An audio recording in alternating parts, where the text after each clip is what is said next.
자기 반성에 대한 부처님 말씀. 사랑하는 여러분, 우리는 살아가면서 수많은 일을 경험합니다. 기쁜 일도 있고 괴로운 일도 있습니다. 그러나 부처님께서는 이렇게 말씀하셨습니다. 남의 허물은 보기가 쉬우나 자기 허물은 보기가 어렵다.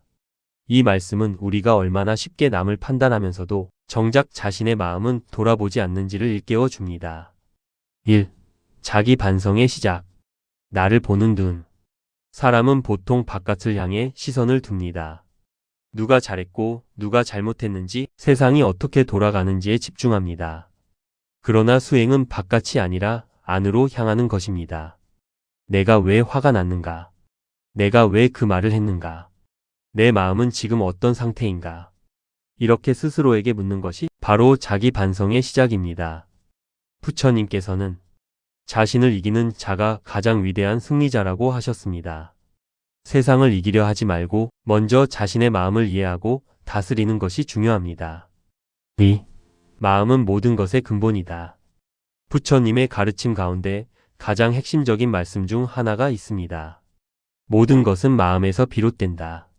우리가 괴로운 이유는 외부 환경 때문이 아니라 그것을 받아들이는 내 마음의 반응 때문입니다. 예를 들어 같은 상황에서도 어떤 사람은 화를 내고 어떤 사람은 웃으며 넘깁니다. 그 차이는 상황이 아니라 마음의 상태입니다. 자기 반성이란 결국 내 마음이 어떻게 반응하고 있는가를 알아차리는 일입니다. 3. 분노를 바라보는 수행. 우리는 화를 낼 때 보통 이렇게 생각합니다. 저 사람이 나를 화나게 했다. 하지만 부처님께서는 이렇게 보라고 하십니다. 화는 내 안에서 일어난 것이다. 이 차이는 매우 큽니다. 남 탓을 하면 끝이 없습니다. 그러나 자기 마음을 보면 변화가 시작됩니다. 화를 내기 전에 잠시 멈춰서 이렇게 물어보십시오. 지금 내 마음은 어떤가? 나는 왜 이렇게 반응하는가? 이 질문이 쌓이면 분노는 점점 힘을 잃게 됩니다. 4. 말과 행동을 돌아보는 지혜. 부처님께서는 말의 중요성도 강조하셨습니다. 말은 화살과 같아서 한번 나가면 되돌릴 수 없다. 자기 반성은 단순히 생각에 그치지 않습니다.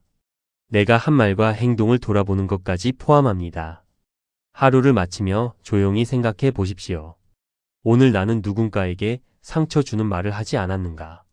불필요한 욕심으로 행동하지 않았는가? 나의 선택이 바른 것이었는가? 이렇게 스스로를 돌아보는 습관이 쌓이면 삶은 점점 맑아집니다. 5. 자기 반성은 자책이 아니다. 여기서 중요한 점이 있습니다. 자기 반성은 자신을 비난하는 것이 아닙니다. 많은 사람들이 반성을 한다며 스스로를 괴롭힙니다.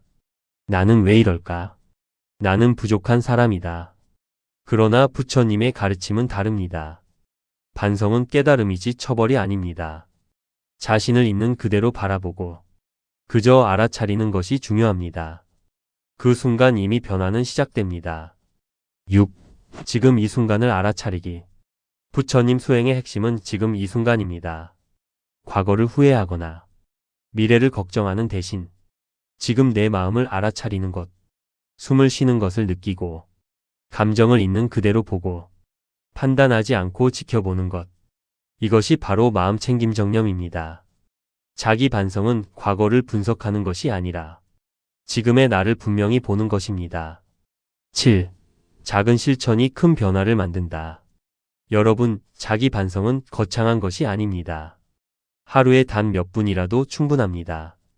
예를 들어 잠들기 전 5분, 조용히 앉아 하루를 돌아보기, 오늘 나는 어떤 마음으로 살았는가 묻기. 이 작은 습관이 쌓이면 삶 전체가 바뀌기 시작합니다. 8. 결론 자신을 등불로 삼아라. 부처님께서는 마지막에 이렇게 말씀하셨습니다. 자신을 등불로 삼고 자신을 의지하라. 우리는 외부에서 답을 찾으려 합니다. 그러나 진정한 답은 언제나 내 안에 있습니다. 자기 반성은 그 답을 찾기 위한 길입니다.